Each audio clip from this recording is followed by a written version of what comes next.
warahmatullahi wabarakatuh. Perkenalkan, nama saya Frida Mayanti dengan NIM 0902 118182 3028. Di sini saya berperan sebagai pakar yang akan menjelaskan apa yang dimaksud dengan insomnia, apa saja gejala dan resiko insomnia, penyebab dan diagnosa insomnia, dan bagaimana cara pencegahan dan pengobatan insomnia. Definisi insomnia. Insomnia merupakan kondisi ketika seseorang mengalami kesulitan tidur. Gangguan tidur ini membuat dirinya tidak memiliki waktu tidur yang cukup banyak. Maka dari itu, pengidap insomnia, kondisi fisiknya tidak cukup fit atau tidak cukup baik untuk beraktivitas di keesokan harinya. Kedua, jenis insomnia. Terdiri dari 3. Pertama, insomnia akut. Kedua, insomnia kronik. Dan terakhir, insomnia temporer. Poin kedua, gejala dan faktor resiko insomnia. Berdasarkan jenis-jenisnya, insomnia akut memiliki gejala yang terdiri dari pertama, sulit tidur, kedua, lebih peka terhadap rangsangan, ketiga, merasa lelah dan tidak bertenaga saat bangun, keempat, sering terbangun di malam hari, lima, sering menggunakan gadget hingga larut malam. Kedua, gejala insomnia kronik terdiri dari sulit tidur, menderita gangguan sakit kepala dan gangguan pernapasan, sering menonton televisi sampai larut malam, 4. Sering terbangun di malam hari, kelima, sering mengantuk pada siang hari, keenam, sering menggunakan gadget hingga larut malam, 7. Tidur lebih larut malam, 8. Merasa sulit membuka mata sampai beberapa saat ketika bangun. Ketiga, gejala insomnia temporer terdiri dari sulit tidur, sering terbangun di malam hari, 3. Mengkonsumsi minuman yang mengandung kafein pada malam hari, dan sering mengerjakan tugas hingga larut malam. Faktor resiko insomnia. Pertama, masalah mental seperti depresi, gangguan kecemasan, hingga gangguan stres pasca trauma. Kedua, bekerja shift. Pekerjaan seperti ini biasa mengubah jam biologis tubuh. Ketiga, jenis kelamin. Ketika menstruasi, tubuh akan mengalami perubahan hormon. Kondisi ini menimbulkan gejala hot flash atau keringat di malam hari, sehingga menyebabkan gangguan tidur. 4. Usia. Insomnia meningkat seiring bertambah usia. 5. Perjalanan jauh. Melakukan perjalanan jauh atau jet lag karena melintasi beberapa zona waktu juga bisa memicu insomnia. Poin ketiga, penyebab dan diagnosa. Penyebab insomnia ada beberapa faktor yang berujung kepada kesulitan tidur dalam jangka waktu yang lama, mulai dari akibat gaya hidup, masalah kenyamanan ruang kamar, hingga akibat gangguan psikologi, masalah kesehatan fisik, dan efek samping obat-obatan. Diagnosis insomnia. Sebelum mendiagnosis atau mendiagnosa penyakit insomnia, dokter akan mewawancara seputar pertama, rutinitas tidur, kedua, gaya hidup yang buruk, misalnya kebiasaan mengkonsumsi kopi atau minuman keras secara berlebihan, 3. Porsi berolahraga, 4.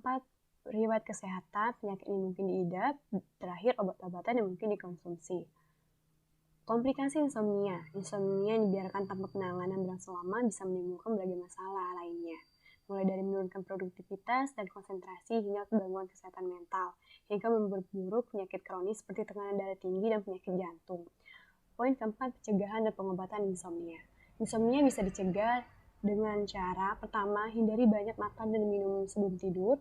Kedua, hindari atau batasi konsumsi minuman beralkohol dan berkafein. Ketiga, usahakan aktif di siang hari agar terhindar dari tidur siang.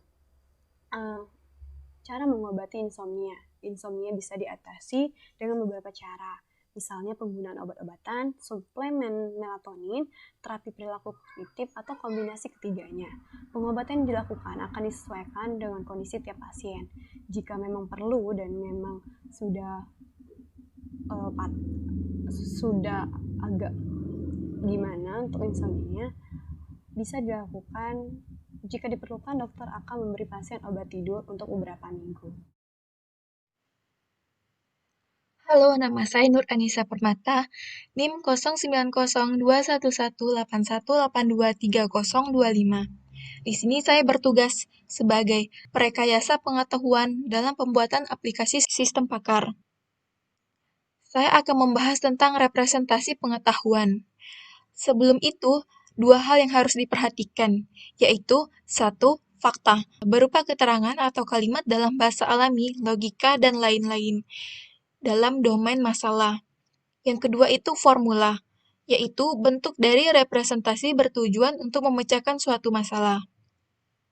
Oke, masuk ke dalam materi deskripsi atribut.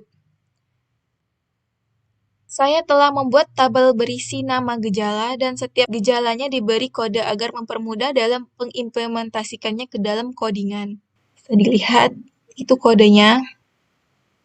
Kemudian, aturan produksi.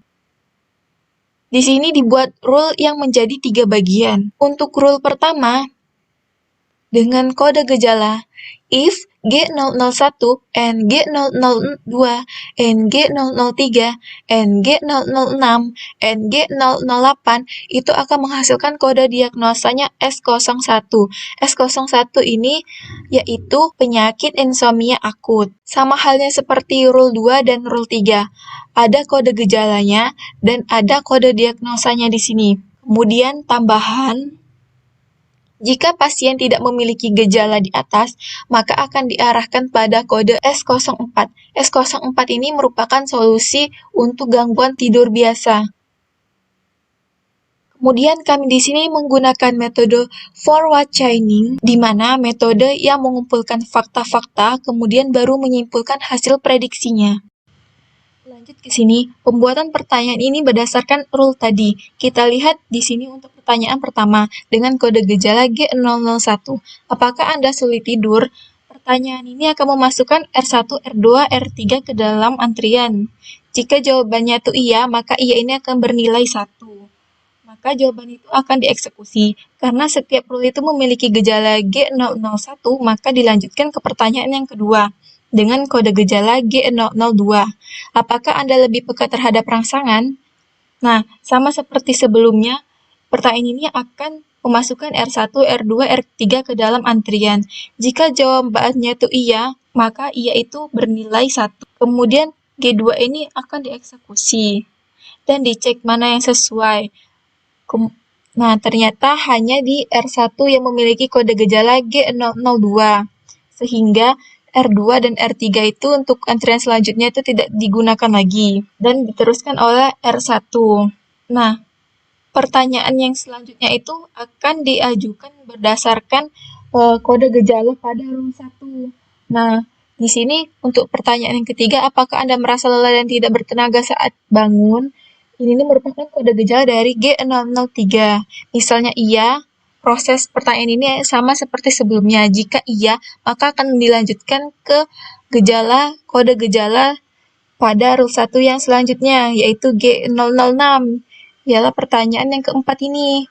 Jika iya lagi, maka akan dilanjutkan ke G008, yaitu pertanyaan yang kelima ini. Jika semua pertanyaan itu sesuai dengan kode pada rule 1, maka jawabannya itu ini. Jika kode sama dengan S01, maka insomnia akut. Lanjut ke kasus yang 2. Kasus kedua ini sama seperti kasus yang pertama. Nah, prosesnya itu sama. Apakah Anda sulit tidur? Pertanyaan ini akan memasukkan R1, R2, R3 ke dalam antrian juga. Jika iya, jawabannya akan dieksekusi di setiap rules-nya. Nah, karena G001 ini, karena setiap rules memiliki gejala G001, maka akan dilanjutkan ke pertanyaan kedua. Nah, apakah Anda lebih peka terhadap rangsangan? Jika tidak, tadi kan yang pertama kan jawabannya iya, ini tidak.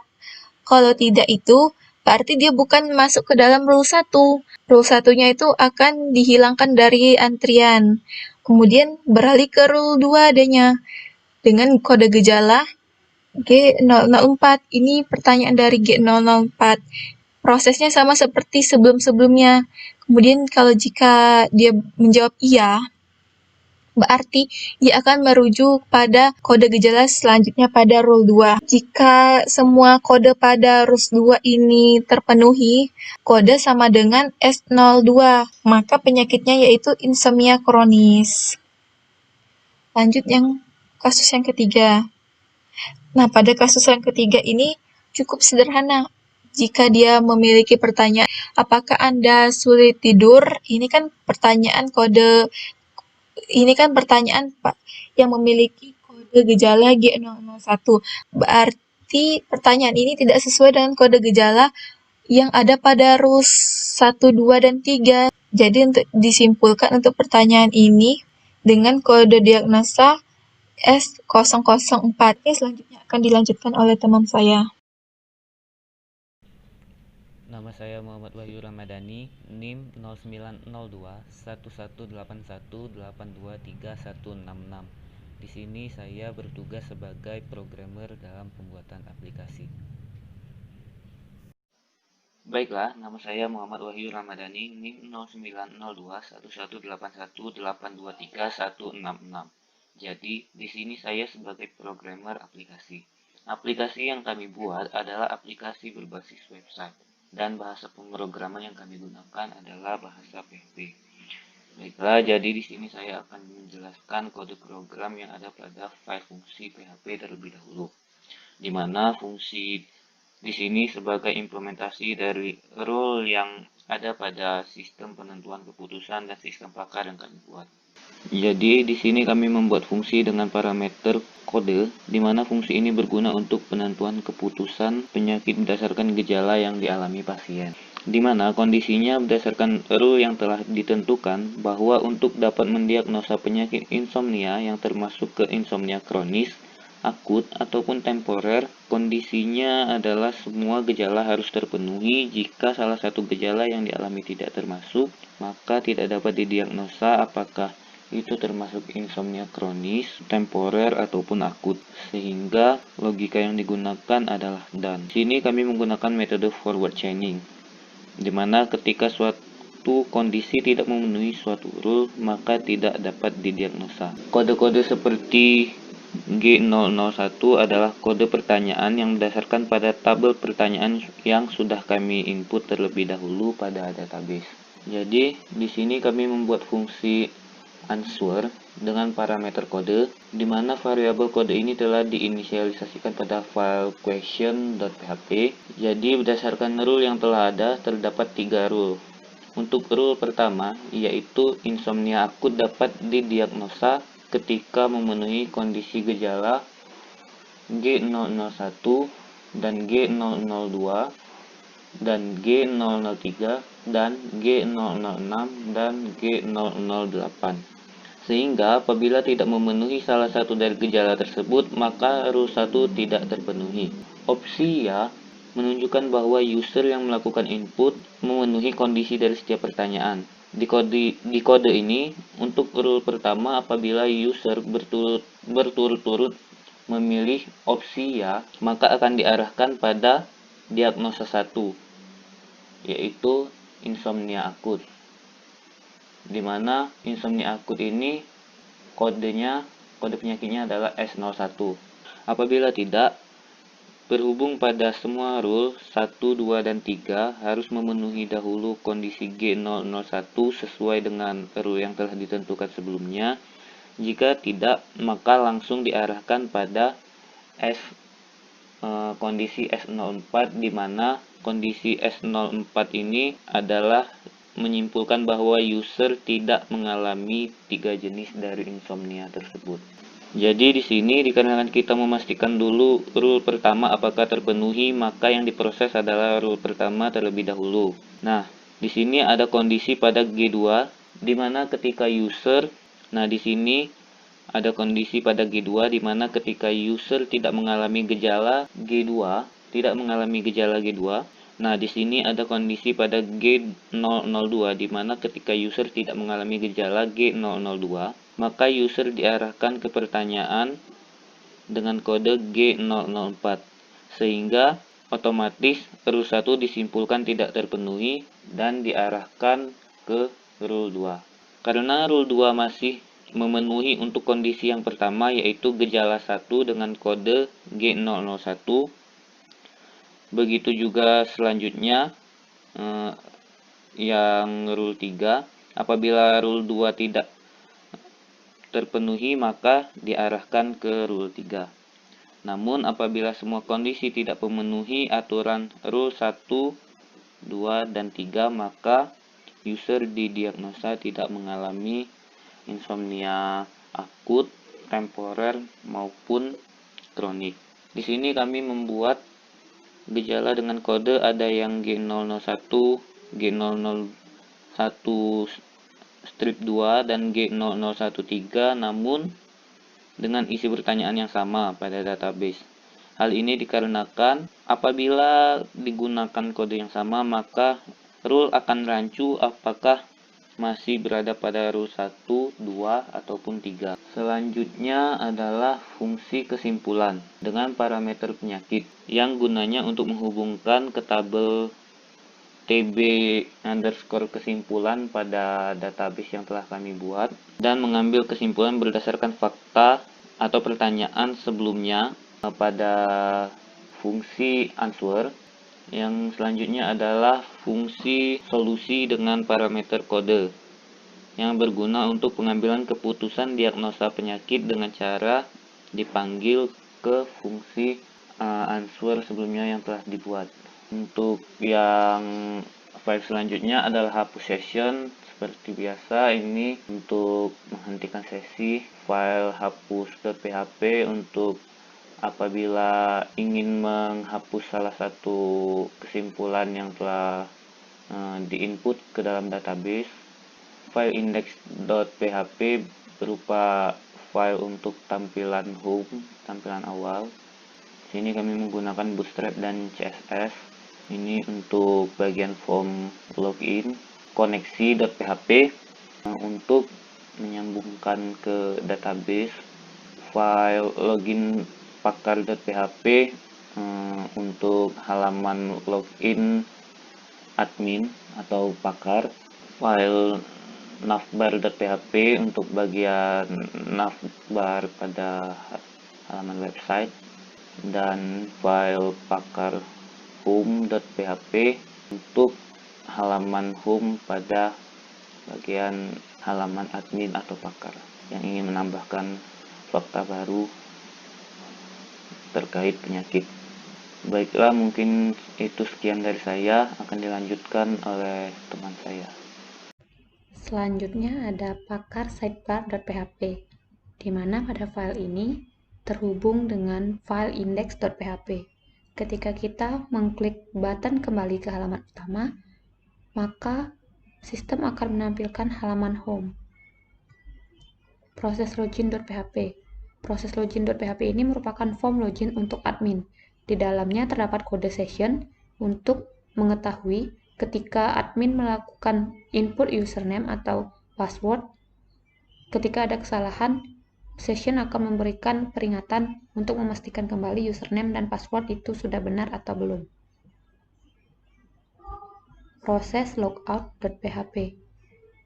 Terdapat kode session untuk menghentikan session yang ada di proses login.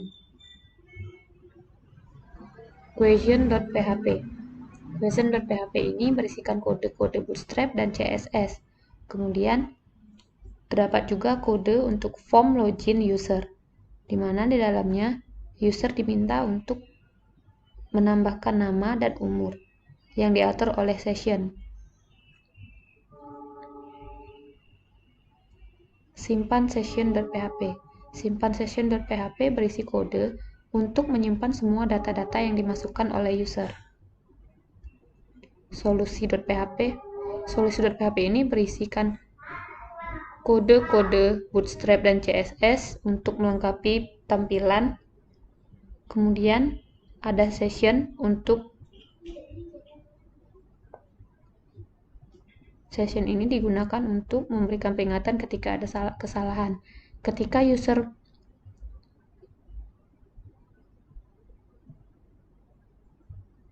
melakukan login dan menjawab semua prediksi pertanyaan dan tidak terdapat keluhan yang ia alami, maka user dapat memberikan saran-saran atau masukan fakta-fakta gejala penyakit yang ia alami untuk dijadikan bahan pertimbangan dalam jenis penyakit ini dan dimasukkan ke database solusi.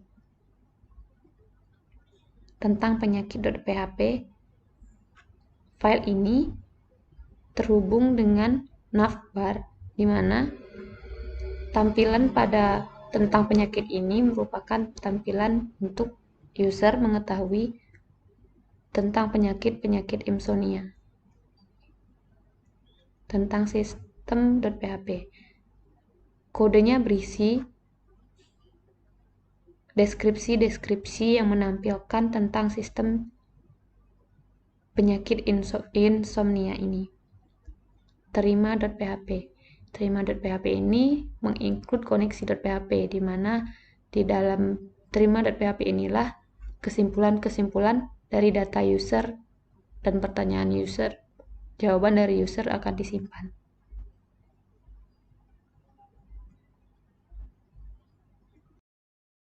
Perkenalkan, nama saya Valen Reza Valepi dengan NIM 0902118181. Saya di sini tugas sebagai user, yakni untuk menjelaskan tampilan dari website dari sistem pakar penyakit insomnia. Oke, dilihat dari tampilan awal ini, kita lihat kalau ada sambutan selamat datang di slide pertama, ya, untuk menarik kalian yang ingin masuk ke dalam website ini. Lalu di slide kedua ada pengertian dari jenis insomnia itu sendiri, dan yang ketiga adalah login untuk para pakar, itu nanti. Dan di bawahnya adalah untuk user ini digunakan untuk mendiagnosa seseorang apakah dia mengalami insomnia atau cuman gangguan tidur biasa. Tapi sebelum kita masuk ke sini, kita harus mengerti apa itu insomnia terlebih dahulu. Kita harus melihat penjelasan ini. Kalau kita lihat insomnia ini cuman gangguan tidur, tapi bisa dikatakan parah, karena itu bisa mengganggu sirkulasi tubuh kita. Ketika kita bangun juga akan merasakan lemas. Oke, di sini insomnia ada 3 ya. Insomnia akut, insomnia kronik, dan insomnia temporer. Dan ini adalah jenis-jenisnya. Bukan jenis sih perasaan aku, ini apa ya? Bisa dikatakan ciri-cirinya dari penyakit insomnia tersebut. Oke. Kita lanjut. Kita coba. Di sini saya akan sebagai user agar saya mendapatkan penyakit insomnia tersebut. Reza, usia 21. Submit. Kamu merasa sulit tidur? Iya.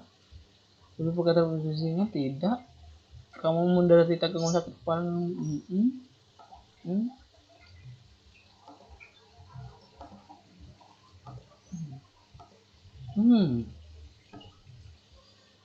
Kamu merasa tadi?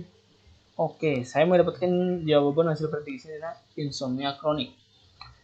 Oke, insomnia kronik. Kita coba lagi. Mungkin jawabannya berbeda. Mungkin karena tadi ada tiga penyakit kan. Kita coba. Sulit tidur ya. Oke, saya mendapatkan insomnia akut. Jadi seperti itu. Oke. Coba lagi. Oke. Coba lagi. Tidak. Oh, langsung keluar dari topiknya berarti. Oke, kita akhiri saja. Lalu di bagian pakar ya, kita coba. Admin 1, 2, 3. Segmen. Oke. Di sini dashboard ini tambah fakta baru digunakan sebagai para pakar untuk menambahkan gejala-gejala dari insomnia. Misalnya insomnia akut, kita masukkan di sini. Ini tadi udah ada, saya sudah coba-coba. Kecapean di malam hari. Kita coba submit. Hasil menambahkan fakta baru. Oke, kita lihat di sini. Capekan di malam hari, pakar udah status setuju, berarti telah disetujui bahwa tadi termasuk gejala dari insomnia. Itu hanya contoh. Oke. Setelah itu kita keluar. Oke. Sudah tentang sistem. Oke, tentang sistem ini kita diperlihatkan bahwa di halaman utama sudah saya jelaskan tadi, ya untuk menjelaskan dari tampilan-tampilan itu saja. Lalu tentang penyakit insomnia yang telah saya jelaskan juga tadi. Lalu prediksi dari penyakit insomnia yang kita coba tadi, dan hasilnya jawabannya ada yang berbeda. Lalu menjawab pertanyaan, ternyata menjawab pertanyaan ini jika salah, jika benar akan berbeda jawabannya, hasilnya. Ya, ini sini tadi. Dan ini adalah tim dari kelompok 2 dari kami. Baiklah, itu saja yang bisa saya jelaskan. Jika ada salah kata, jika ada salah dalam mengartikan, saya minta maaf. Terima kasih telah mendengarkan kami ke kelompok 2 menjelaskan dari tugas ini yang tentang sistem pakar tentang penyakit insomnia. Saya mewakili dari teman-teman kami, dari kelompok kami, ingin minta maaf jika ada yang salah kata dan kurang pemahaman. Karena kami masih belajar juga. Oke, saya akhiri. Assalamualaikum warahmatullahi wabarakatuh.